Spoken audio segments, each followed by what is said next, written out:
Hello, everyone, and welcome to the 28th episode of LA Rams Central. Sorry I wasn't able to do one last week. Still under the weather, but I'm feeling better and good enough to go today.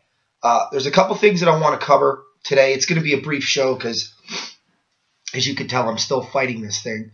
But I felt like it was important to do the show today because a couple of things transpired over the last couple of weeks. The NFL's freaking out about its ratings, and I'm going to explain why they should be. But as usual, the NFL is not hitting the mark when it comes to why fans aren't going to the games. Also, the Chargers vote came in on November 8th. They got a resounding middle finger by the San Diego community. So what does that mean for the Chargers? I've had a fan on here asking me about it now for a while. I'll tell you what it means, but I can't guarantee that I'm right. So I just want you to keep that in mind.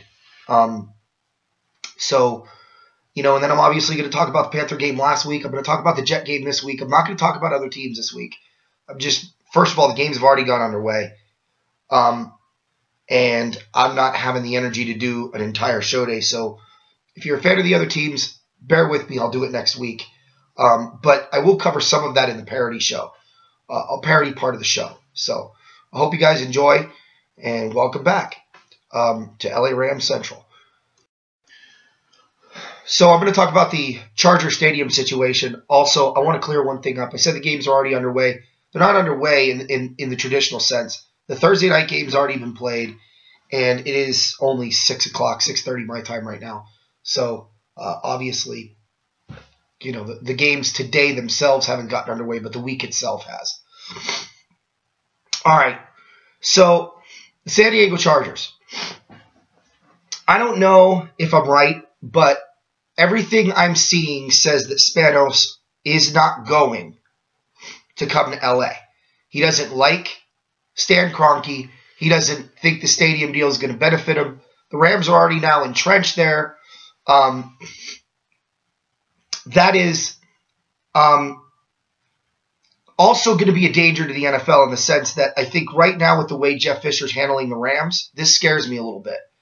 Because if the Chargers come in with Phillip Rivers and a wow quarterback and a wow offense, they actually might pull in more fans early on. I don't think they're going to pull in fans in the long run, and I think Spanos knows that. Phillip Rivers has got 2 years left, and then he's going to retire, and the Chargers are going to be in the same position the Rams are in. The Rams are well positioned to take off in LA. I think Spanos knows that. He might win the battle in the sense that if he moves next year, he might do better in the ratings and in the fan support that first year, only because people want to see Phillip Rivers and that offense, I would think, based on what they're seeing in LA right now. But there is such a huge Ram following that they're just not going to go. And eventually when that stadium gets built and Jared Goff gets going and we actually get an ownership, or not an ownership, but a head coach that knows how to get this ball rolling, it's going to be all over but crying for San Diego, and they're going to be perpetually number 2. So I think Spanos knows that. So I think he's looking at other options in San Diego. If the Raiders do follow through with this move to Oakland, I wouldn't be surprised if the Raiders go to Vegas and then the Chargers up and go to Oakland, which would be weird, the Oakland Chargers, but those are all possibilities. I don't know. I have a gut feeling Spanos is staying in San Diego. I think he called the bluff, and the city called him out on it. Qualcomm Stadium's willing to do upgrades. They're not willing to do a rebuild. And in this economy right now, I don't know that the fans, well, obviously I know because the fans voted against it. The fans aren't willing to spend money on a stadium when it's hard enough to find work and it's hard enough to make ends meet right now. And you're making it a mostly fan paid for stadium. Now, I know it was going to tax tourists coming in, but San Diego's one of those places where they rely on the tourists and they can't afford to tick off those people and have them go to, say, LA or have them go to Orange County or other places in California and they lose even a little bit. That is a major part of their income. So I think that scared them a little bit. But I think a deal can be made in San Diego. I just think it's got to be worked differently. What that deal is, I don't know. But I foresee the Chargers staying in San Diego. I don't see them going to LA, but again, I could be wrong. And the reason being is Spanos talked about other options after the stadium thing went down, which tells me he's not really thrilled about the option of leasing with Kroenke. So we'll see what his other options are, but I think Charger fans can breathe a little bit easier knowing that once that vote came in, Spanos didn't jump the shark and go, ape stick bananas. He basically said, okay, we'll see what's going to be up next, and go from there. I don't know. Maybe there's another part of San Diego they can go. I don't know what the deal is with the Chargers. I just know right now they're kind of licking their wounds after the stadium deal. But I will be watching this closely and reporting more on this through the course of the year because I'm sure more information will come forward. But especially with the Rams, them being linked to them, we'll find out pretty quick. But I don't think personally they're going. Again, I could be wrong, but that's my position on the San Diego Chargers. All right, the ratings. The NFL is wigging out, and they should be. But once again, the guys in the NFL Network and the guys around the league are getting it wrong. I think it's a combination of four things, at least for me, because I've noticed the last few weeks when the Rams are done playing, I turn it off. I have not watched the Sunday night games. I've not watched the Monday night games. I watch enough of them to give a report, and then I turn it off. Or I follow it on my phone, and then there's no interest in watching it. For one, it's the same teams every week, or it's a really bad matchup. Let's talk with Monday night first. I'll start there. Okay, so let me break this down actually this way. I think it's a 5-tier problem. Number one is the officiating has been horrendous for too long. Number two, the games are way too long because no one runs the ball. It's not a sport we recognize anymore. Go back to the 2000s, go back to the 90s, and the things that made the game fundamentally great are now gone. Number 3, parity. There is none. They keep talking about there being parity, but there is no parity. Parity isn't the same team losing 13-10 or 24-20. They're still losing. That's not parity. I don't care that an 0-9 team lost by 7 points to a 5-1 team or to a 9-1 team or an 8-1 team, whatever the record is. Okay, that doesn't do me any good. And even if they do win, they're still 2-9. We're seeing the same teams every year make the playoffs. I'm going to get into that. 4 is the announcing. It is so bad. Guys are getting latched on to one team like John Gruden, and they are just reporting on that one team, and they are just pumping them up like they're the best team in the National Football League, and everything the team does is great, and everything the team does is wonderful, while the other team, which has fans too, are just basically getting crapped on or ignored because John Gruden is that bad. Okay? Don't even get me started with the Thursday night crew. It's good when the Sunday night crew's in there when it's Bob Costas, or not Bob Costas, but I can't think of his name now. He used to do Monday night. Al Michaels. Bob Costas is another problem. Him trying to politicize the sport every chance he gets is really getting old.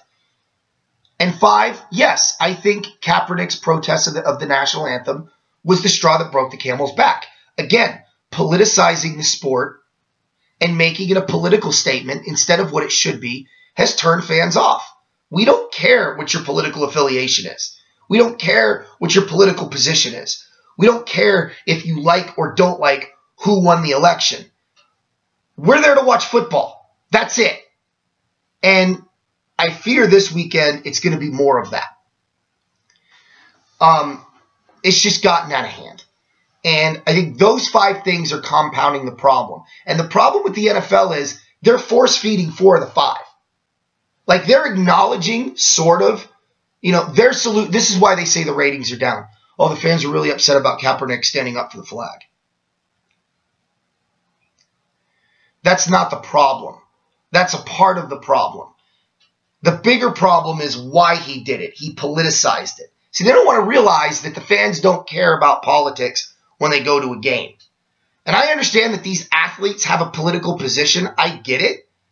Not on Sunday. You want to do it after the game on Sunday? Do it after the game on Sunday. Okay? There are multiple outlets for you to go to and do that with. It's not supposed to be done on game day. And if the NFL doesn't figure this out quick, they're going to lose more and more fans.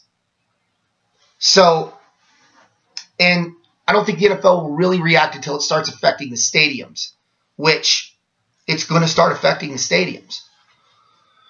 The biggest thing I want to talk about is parity. Guys, I'm so tired of parity. Look at the standings right now. Outside of the Raiders, what is different from every other year? I get it. The Ravens are in first. They didn't make the playoffs last year. How many times have the Ravens made the playoffs? What you don't see on that board are teams like the Dolphins. You don't see teams like the Jaguars, like the Browns, like the Chargers for that matter right now. They've had a few down years. The Rams, the Bears, though they've made the playoffs a few times. Okay, the Buccaneers, the Eagles, although they made the playoffs a few times. You're not seeing new powers come into forefront. Let's look at the 70s. You had a decade of dominance. I get it. Happens in every decade. In the 70s, you had the Steelers, the Raiders, the Rams, the Cowboys, and the Vikings. Those 5 were dominating the NFL. Fast forward to the 1980s. The Rams were still making the playoffs, but they now were no longer a dominant powerhouse. The Cowboys were making the playoffs, and they were still a feared team, but they weren't making Super Bowls. The Steelers were no longer a feared team and were starting to fade away by the mid-'80s. Okay? The Vikings faded away, kind of came back, but they were never really that strong. You had new teams take over, like the 49ers, the Giants, the Bears, the Redskins, the Broncos, the Browns. Okay? You had new teams that weren't there in the 70s show up in the 80s. Then you go to the 90s. The Browns fell off the wagon. The Broncos kind of fell off and then came back. They were there. At times they were really good, like in the late 90s. But in the early 90s, they had that one good run in 92, and then they were kind of out of the equation. Okay? You had the Rams completely fade out of the equation. The 49ers were still dominant. The Cowboys came back strong. The Giants stayed relevant for a little bit. The Redskins stayed relevant for a little bit, but you had new teams. You had the Bills. You had the Steelers. You had, the Packers, right? The Cowboys, the 49ers. Those teams came, with the exception of the 49ers, those teams were strong. Go to the 2000s. It's the same teams now. It's been the Patriots, the Steelers, the Packers, the Seahawks, the Broncos, the Colts for a while. They were the one team that faded away. But that's it. That's it. You've had the same 5 or 6 teams dominate the National Football landscape for 2 decades now. That's not parity, guys. There's no new and upcoming team. Who's coming up that you're looking at going, oh, that's going to be the team of the decade? It's too late. It's too late. Even if somebody does come up to the equation, it's too late. It's 2016. Unless they make 4 Super Bowls in a row, we're going to be stuck with another Patriot dynasty for the 2nd decade in a row. Never happened. That's not parity. It's not. And I'm sorry, but I'm looking at the playoffs this year going, if this is going to be the playoffs this year, I'm not watching. 3rd year in a row, I won't watch a single playoff game. Have no interest. Have no interest. It's the same teams. I don't care about any of those teams in the playoffs. There's no story there to make me go, ooh. Because you Raider fans, and I love the Raiders, but here's what's going to happen to the Raiders. They'll make the playoffs, and then they'll get beat by New England in the first round by like 20 points or 7 points. It might be close, but it's going to be the Patriots in the championship game, and I'm betting money that it's either going to be Denver or Pittsburgh. I would love to see San Diego versus Oakland, or Kansas City versus Oakland, or Houston versus Oakland. And in the NFC, man, it would be nice to see like Atlanta versus Detroit, but it ain't going to happen. And you know it ain't going to happen. Look at the Super Bowl predictions. It's a repeat of, 3 years ago, which was the Seahawks and Patriots, which was the first Super Bowl in history I never watched. Now, I haven't watched the last 3. That's not true. I watched last year, reluctantly, because of the show.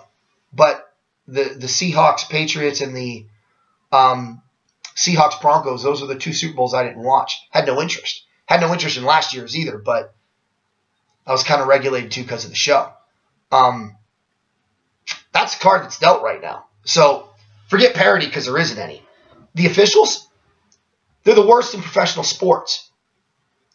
They are slowing the game down dramatically by throwing a flag on every single ticky-tack thing they can find. Okay? You can find holding on every play. That includes the secondary. Let it go. Let the game play out. Teams are throwing the ball too much. There is no running game. Think about this, guys. We're week 10 in the NFL, and Ezekiel Elliott doesn't have 1,000 yards rushing yet. And he's leading the National Football League. That is pathetic. That is beyond pathetic. 851 yards is leading the league in rushing. I'm going to repeat that. 851 yards is leading the league in rushing. He's on pace right now to rush for, at the clip that this is going, okay, forget doubling it, okay, because he's not going to rush for 1,704 yards or 1,702 yards. I bet you he ends up with around 1,400 yards rushing. Okay, pretty good year. But watch how many 1,000-yard rushers there are. I bet you this year there's 5. And the final 3, so you'll have one that will be at like 1,400, one that might be at 1,200, and then the other 3 will be right around 1,000, just over. Look at how many 5,000-yard passers there's going to be this year. My guess is probably 3. Okay? Certainly at least 10 4,000-yard passers. Maybe even 11. It's ridiculous. I mean, teams are not running the ball. That's slowing the game down. Incompletion, incompletion, incompletion, punt. Run, incompletion, incompletion, punt. Or run, completion for 2 yards, completion for 3 yards, punt. Dumb decisions going forward by coaching. I mean, all of this is contributing. And then you take into account that, you know, if it's a certain team like the Patriots, flag if they don't get a first down to keep the drive alive. Guys, basketball used to be the easiest sport to fix. Now it's football. No one questions the officials. And when you do question them, like Josh Norman, you get chastised and you get ripped apart. I love how they were turning around saying, well, I went back and looked at all the penalties on Josh Norman and they were validated. I don't know why he was so upset. What about the face mask penalty he commented on? I noticed you didn't go back and look at that one that was painstakingly obvious. And you didn't look at the face mask penalty against the Redskins that he commented on because you knew you were full of crap, Baldano or Baldino, whatever your name is. You know you were wrong. Your officials suck. They're the worst in sports. They make hockey refs look like the greatest set of referees in the history of the game. I've had a problem with officiating for a long time. I'm glad it's finally starting to get talked about. But the reality is, it's not going to get fixed. And I don't care if you make them full-time refs. I don't think that makes a difference. I thought they were. I was wrong. Okay? I thought they were full-time refs. I'm totally wrong. I thought that's what the union deal was about with the officials. But that's not going to matter. It's not going to matter. Because if they're betting in Vegas, and they are, Don't kid yourself. They are. They've got an investment on a certain team, and they're going to make sure a game breaks a certain way. You don't get 23 penalties on one team and 4 on another unless you have a vested interest in the team with 4 winning. I'm sorry, you don't. So that goes back to the Raider-Buccaneer game where the Raiders won in overtime. There are just too many aspects where I've seen the game change on the momentum of a flag. Games are not being decided by players. They're being decided by refs. And then you couple that with the NFL keep claiming there's parity. Well, the Browns are 0-10, but, it's parity when an 0-10 team loses by 3 points to a 10-0 team. No, it isn't. They're still losing. And even if they did win, what's their future? Last place and better luck next year? Browns have made the playoffs once since 1999. That's parity? The Rams haven't made the playoffs since 2004. That's parity? That's parity. Okay. When's the last time the Buccaneers made the playoffs? When's the last time the Dolphins made the playoffs? More than once. When's the last time Dolphins made the playoffs 2 years in a row?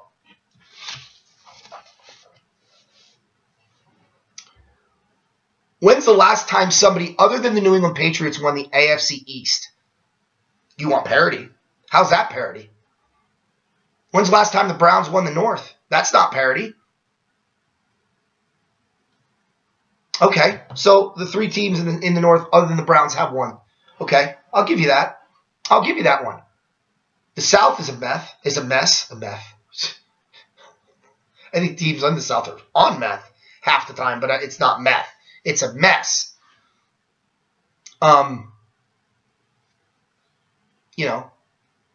It's ridiculous. There is no parity. And the NFL keeps preaching that that's their pride and joy. Okay. That's cute. So, ratings will continue to slip because they're not getting it. We as fans are, but once again, they're not getting it. Rams, Panthers, I'll talk about this. The Carolina Panthers now lead the all-time series 13-8. We are now 0-1 in LA. Case Keenum once again to the rescue for the opponent. Ensures that we don't win. And once again, Jeff Fisher to the rescue of the opponent. Continues to go with Case Keenum. It's the same stuff over and over again, guys. We're not moving the football. We're being told a bill of goods that are just not true. You cannot convince me that even Sean Mannion isn't better than this. There's no way Jared Goff isn't millions times better than Case Keenum. The rest of the NFL, by the way, has figured out this kill call. They know it's a run every time. I watched it last week against Carolina. He went kill. I went, here comes the run. Carolina walked up 2 linebackers and stuck Todd Gurley in the backfield for a 2-yard loss. Really good decision to audible out of the pass with the same call that you've been making now for 8 weeks. It got picked up on probably about week 3, but Case Keenum isn't a smart enough quarterback to realize that other teams have picked up on that. So he does the same gesture and the same word because he's brilliant. And he's, Joe Montana reincarnate, according to Jeff Fisher. Once again, I saw passes way offline. I saw passes short. I saw passes leading receivers into danger. I saw passes to the defenders. I saw him throwing off his back foot. I saw him getting rattled when there was no pressure. I saw him running around like a chicken with its head cut off, trying to make a play downfield, which I appreciate, but sometimes you got to throw that ball away and play another down. He is the worst quarterback I've ever seen. He has now surpassed Tony Banks. The only thing that I think made Tony Banks maybe a little bit worse was all the fumbling. Keenum hasn't been prone to do that yet, but his decision-making is a little bit worse. But this is a product of not drafting linemen. And I don't want to hear about Robinson. I don't want to hear about it. You had an opportunity to get DeCastro. You had an opportunity to get Luke Staley. You had an opportunity over the years to get better linemen than you got. And you wasted picks on Saffold. You wasted picks on Robinson. and then you invested in your defensive line going back before Jeff Fisher, and that was your decision. But defensive lines don't win football games, as we've seen. I love Aaron Donald, but we're not going to win any games. There's only so much that guy can do. Now, I love our defense. I think they played above their ability this year, in fact, in the secondary. I don't know if that will continue next year, but the Carolina game came down to the same two culprits it always comes down to: coaching and Keenum. I will put a little bit of the blame on Greg Zuerlein. He missed 2 field goals that he would normally make. I'm not sure why he missed them. And I'm a little frustrated with that because we could have escaped with a 16-13 win, maybe. But there were opportunities there to be had that we didn't take advantage of. Lance Kendricks dropping a touchdown pass because, once again, he's in there instead of Tyler Higbee. Higbee's had a propensity to dropping passes, but he had a much better game last week. I'm looking for him to have a big game today against the Jets, hopefully, if Keenum throws him the football. Instead of throwing to Lance Kendricks. Once again, Tavon Austin dropping passes. I mean, it's the same cast of characters showing up every week costing us football games. So, no surprise, I called it. We lost to Carolina. So, what's my prediction with the Jets? Our all-time series against the Jets is 9-4. We were 4-2 in St. Louis. We're 5-2 in LA.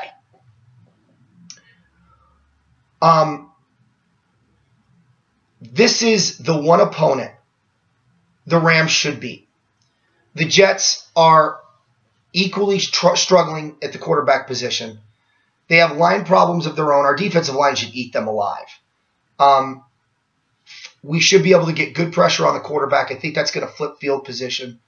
We'll probably get a defensive touchdown. I think Todd Gurley will still be bottled up because the line can't block for him. But I do think we'll move the ball on the Jets because teams have been doing that against the Jets secondary. I don't think Kenny Britt is good enough to beat Darrelle Revis. I think he'll get shut down, and certainly Case Keenum isn't good enough to throw the ball downfield to beat Darrelle Revis if he does get beat.